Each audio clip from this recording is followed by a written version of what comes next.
بسم اللہ الرحمن الرحیم۔ محترم و مکرم سامعین گرامی، آج ایک حدیث آپ کے سامنے نقل کرنے کا جی چاہ رہا ہے۔ روایت میں وہ گزرا بھی ہے پڑھانے میں، تو سوچا کہ اپنے ایمان والے بھائیوں کو عام طور پر ان 3 گناہوں میں اللہ معاف فرمائے، ہمارے ایمان والے بھائی مبتلا ہیں، سوچا اللہ کے نبی صلی اللہ علیہ وسلم کا فرمان ایک آپ کو سنا دوں تاکہ نبی اکرم صلی اللہ علیہ وسلم کا فرمان کی برکت سے ہم اس گناہ سے بچنے والے بن جائیں۔ فرمان ہمارے نبی کا، امام الانبیاء سرکار دو عالم صلی اللہ علیہ وسلم کا، اور میں تو بس اللہ کے نبی کا فرمان آپ تک پہنچانے کے لیے ایک واسطہ ہوں۔ بس اللہ کرے کہ اگر ان گناہوں سے آپ میں سے کوئی بچے تو اس کا ثواب میرے بھی کھاتے میں جائے۔ بڑی خطرناک یہ وعیدیں ہیں۔ یہ روایت ہے مسلم شریف کی، روایت کا نمبر ہے 106 اور ابو داؤد شریف میں ہے 4087، مطلب 4087۔ حضرت ابو ذر غفاری رضی اللہ تعالیٰ عنہ اس کے راوی ہیں۔ ثلاثۃ، ہمارے نبی صلی اللہ علیہ وسلم نے فرمایا ثلاثۃ لا یکلمہم اللہ ولا ینظر الیہم یوم القیامۃ ولا یزکیہم ولہم عذاب علیم۔ 3 لوگ ایسے ہیں، اللہ ہماری حفاظت فرمائے ان 3 میں ہونے سے۔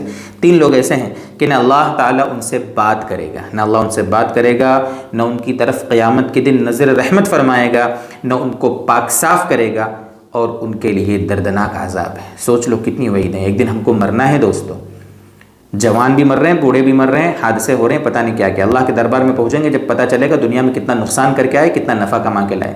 یہاں مال دولت عزت جاہ، ایک دوسرے کو نیچا دکھانا اور دنیا کے پیچھے پڑ رہنا، بالکل ایک دم ایسا لگ جانا کہ آخرت کو بھول جانا، ایسی زندگی یہ کسی کام کی نہیں دوستوں۔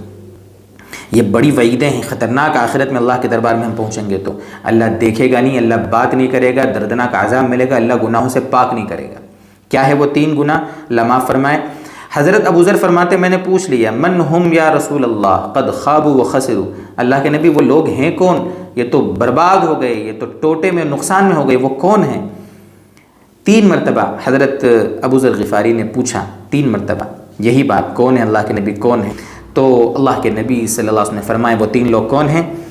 المسبل، المسبل، المسبل کا مطلب ہوتا ہے ٹخنے کے نیچے ازار پاجامہ لنگی جو بھی ہو وہ لٹکانے والا۔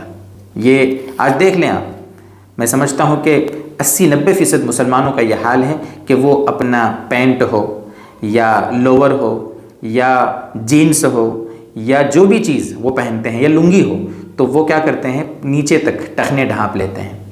عورتیں کھلے رکھ کے گھوم رہی ہیں اور مرد ٹخنوں کو ڈھانپ کے۔ اللہ عجیب، اللہ یعنی حفاظت فرمائے ہماری، اللہ تعالیٰ سمجھ دے ہم کو کہ الٹا ماحول ہے۔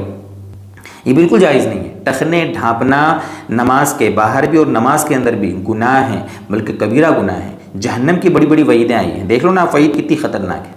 اس لیے بہت کوشش کریں کہ اس گناہ سے ہم اپنے آپ کو بچائیں۔ نماز میں بھی نماز کے باہر بھی ٹخنے مرد کے کھلے رہنا چاہیے، لنگی پہنے، جبہ پہنے، یہ نا لوور پہنے، ہے نا، یا جینس پہنے، پینٹ پہنے، تو یہ پہلا کام کہ اپنے ٹخنوں کو کھلے رکھنا ہے، ٹھیک ہے۔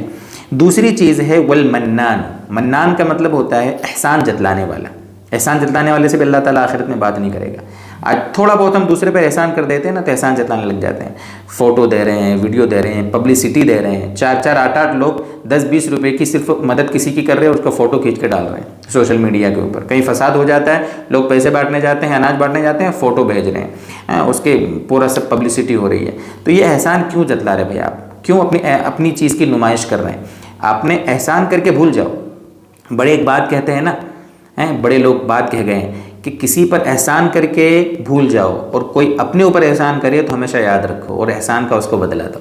اس لیے یہ دوسرا گناہ ہے احسان جتلانا، اس سے اپنے آپ کو بچائیں۔ اور تیسرا بندہ ہوگا جو آخرت میں اتنے وعیدوں میں ہوگا، المنفق سلعتہ بالحلف الکاذب، دکاندار آدمی ہے، تجارت والا ہے، اور وہ اپنا سامان جھوٹی قسم کھا کے بیچ رہا ہے، جھوٹی قسم کھا کے، اللہ کی قسم یہ تو مجھے 100 روپے میں پڑی، آپ کو تو میں آئل بھاؤ میں دے رہا ہوں، ایسا بولتے ہیں نا لوگ، حالانکہ اس کو 70-80 روپے میں پڑی ہے، جھوٹ بول رہا ہے وہ۔ آپ یہ بول دو نا کہ بھائی مجھے اتنے میں نہیں پڑتا، آپ جھوٹ کیوں بول رہے ہو؟ جھوٹ بولنا، جھوٹی قسم کھانا اور جھوٹی قسم کھا کے اپنا مال بیچنا یہ جائز نہیں ہے۔ بلکہ علماء نے تو یہاں تک لکھا ہے حدیث کی روشنی میں کہ اپنے مال کی جھوٹی تعریف کرنا کہ میرے مال کی یہ کوالٹی ہے، یہ بھی جائز نہیں ہے۔ جو ہے صاف ستھری بات، کلیئر بات ہونی چاہیے، جھوٹ نہیں ہونا۔ تو یہ 3 ہیں، تخنے سے نیچے پاجامہ لٹکانے والا، احسان جتلانے والا اور جھوٹی قسم کھا کر اپنے مال کو بیچنے والا، یہ 3 لوگ بڑے آخرت میں نقصان میں ہوں گے۔ حالانکہ اور بھی ایسے گناہ ہیں جن پر بڑی بڑی وعیدیں آئی ہیں، لیکن میں نے ایک حدیث آپ کے سامنے بیان کی ہے صرف۔ اللہ تعالیٰ ہر قسم کے ایسے گناہوں سے ہماری اور پوری امت مسلمہ کی حفاظت فرمائے۔